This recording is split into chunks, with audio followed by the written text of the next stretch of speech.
Welcome dear friends, आप देख रहे हैं क्रिकेट डिफाइन। मैं हूं आपके साथ महावीर मेवाड़ा। साथियों, 5 लगातार हार के बाद आखिरकार चेन्नई सुपर किंग ने अपना जीत का सूखा खत्म किया और साल 2025 की दूसरी जीत हासिल की और कप्तान MS धोनी के तौर पर अपनी पहली जीत हासिल करने में कामयाब रहे।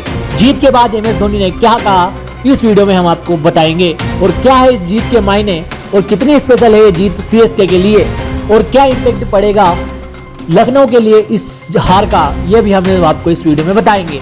इससे पहले मैं आपको बता दूं कि आखिरकार ये मैच CSK के लिए कितना इंपॉर्टेंट था। अगर यहां से चेन्नई सुपर किंग हार जाती तो हो सकता है एक और हार के बाद चेन्नई सुपर किंग IPL से बाहर हो जाती, लेकिन इस जीत के साथ उनकी उम्मीदें भी अभी जिंदा है।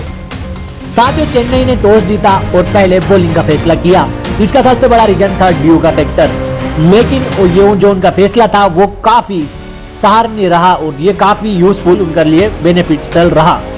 साथ ही लखनऊ बैटिंग करने आती है, लेकिन लखनऊ में आप सब जानते हैं मिचेल मार्श और न्यूक्लियस पूरन काफी शानदार फॉर्म में चल रहे हैं। उनकी फॉर्म के सामने कोई भी बॉलर नहीं टिक पा रहा है, लेकिन आज चेन्नई सुपर किंग के बॉलरों ने कहा हमसे आगे आज कोई नहीं होगा, हम मारने और मरने के लिए आए हैं। साथ ही आडम मकरम और मिचेल मार्श ओपनिंग करने उतरते हैं, लेकिन आडम मकरम खलील की खतरनाक गेंदों का सामना नहीं कर पाते हैं। मात्र 6 गेंदों पर 6 रन बनाकर आउट हो जाते हैं। अब सारी उम्मीदें न्यूक्लियस पूरन से थी, लेकिन आप सभी जानते हैं न्यूक्लियस पूरन जो कि बहुत खतरनाक फॉर्म में चल रहे हैं, अंशुल कंबोज की गेंद नहीं संभाल पाते हैं और अच्छे जो फॉर्म में चल रहे हैं वो मात्र 8 रन बनाकर आउट हो जाते हैं। अब क्रीज पर आते हैं नोट अच्छी फॉर्म में नहीं चलने पाते ऋषभ पंत। ऋषभ पंत स्पिन खेलने के लिए जाने जाते हैं। अब मिचेल मार्श और ऋषभ पंत एक अच्छी शुरुआत करते हैं और पावलपुरे के 6 ओवर में 2 विकेट के नुकसान पर 42 रन बनाते हैं। साथियों, चेन्नई के लिए अगर देखा जाए तो ये जो स्कोर था वो काफी शानदार था। 2 विकेट गिरा चुके थे और एक बैटिंग पिच पर 42 रन पर रोक चुके थे। अब यहीं पर शुरुआत होने वाली थी कि रविंद्र जडेजा की एक स्विंग होने वाली बॉल मिचेल मार्श के स्टंप पर जा घुसी और यहाँ पे उनका गिरा तीसरा विकेट। इसके बाद आए आयुष बड़ोनी पॉलियम से ही सेट होकर आए थे। उन्होंने शानदार चौके छक्कों की झड़ी लगा दी, 2 छक्के लगाए, 1 चौका लगाया। अभी क्रीज पर कप्तान ऋषभ पंत मौजूद थे, वो संघर्ष कर रहे थे।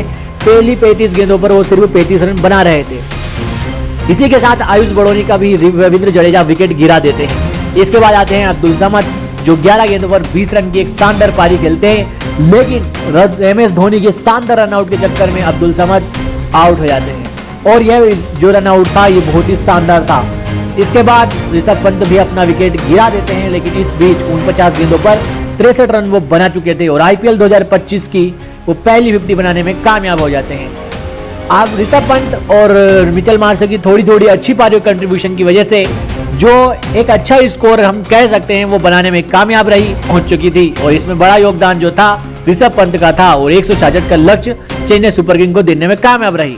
अगर देखे जाए कि चेन्नई सुपर किंग की तरफ से किसने अच्छे बॉलिंग की तो उसमें था रविंद्र जडेजा के 2 विकेट, पथिराना के भी 2 विकेट और अंशुल कंबोज का 1 विकेट। लेकिन साथ ही यहाँ पे सबसे बड़ी सोचने वाली बात थी वो थी नूर अहमद। 13 रन देकर हालांकि विकेट लेने में कामयाब नहीं रहे, लेकिन उनकी इकोनॉमी शानदार रही, उन्होंने सिर्फ 13 रन दिए। अब चेन्नई की बैटिंग की शुरुआत करते हैं आज नए ओपनर के साथ जो कि राशिद शेख राशिद अपनी ओपनिंग करते हैं और उनके साथ आते हैं रचिन रविंद्र। दोनों की शानदार शुरुआत रहती है और 59 रन की एक शानदार इनिंग खेलते हैं दोनों और CSK दूसरी बार 59 रन बनाने में कामयाब रही।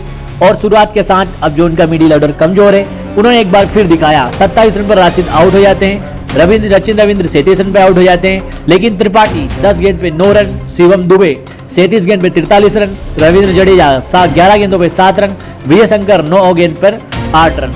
इसके बाद MS धोनी जो कि अंतिम में फिनिश करने गए, उन्होंने 11 गेंद पर 20 रन बनाए और अपनी टीम को जीत दिला दी। यहीं के साथ मैं आपको बात करूं एक जीत जो और यहाँ पे सबसे बड़ा योगदान रहा MS धोनी का, जिन्होंने शानदार बैटिंग की और शानदार तरीके से अपनी टीम को जीत दिलाई। इन्होंने 26 रन बनाए मात्र 11 गेंदों पर और यही जीत और हार का अंतर रहा। शिवम दुबे ने 37 रन बनाए और 37 गेंदों पर 43 रन बनाए, लेकिन उनकी जो शुरुआत में पारी थी वो काफी स्लो रही, लेकिन इसके बावजूद भी नॉट आउट रहे और MS धोनी के साथ उन्होंने अपनी टीम को लास्ट तक ले जाया और लास्ट में मैच फिनिश किया। 3 गेंद रहते चेन्नई मैच जीतने में सफल रही। और देखी जाए तो जो लखनऊ की तरफ से बॉलर थे वो कोई भी सभी अच्छी तरीके से कुटाई हुई, लेकिन सिर्फ एक ऐसा बॉलर था रवि बिश्नोई जिन्होंने सिर्फ 3 ओवर डाले और 2 विकेट लिए। अब बड़ी सोचने वाली बात है कि कितनी कमजोर कप्तानी रही कि सिर्फ 2 ही ओवर, मतलब 1 ओवर इस बंदे का रह गया और आडम अकरम ने 4 ओवर डाले, 25 रन दिए। साथियों, रवि बिश्नोई का 1 ओवर काफी खतरनाक फैक्टर डाल सकता था, लेकिन खराब कप्तानी की वजह से इनका 3 ओवर कंप्लीट हो पाया। साथियों, इस तरह चेन्नई सुपर किंग ने अपने 7वें मैच में दूसरी जीत हासिल की और लगातार 5 हार का जो कोटा है वो खत्म किया। और अब उम्मीद है कि जो चेन्नई सुपर किंग है आगे अपना जीत का पटाखा लहराएगी। आपको वीडियो पसंद आया तो लाइक करना, शेयर करना और चैनल को सब्सक्राइब करना।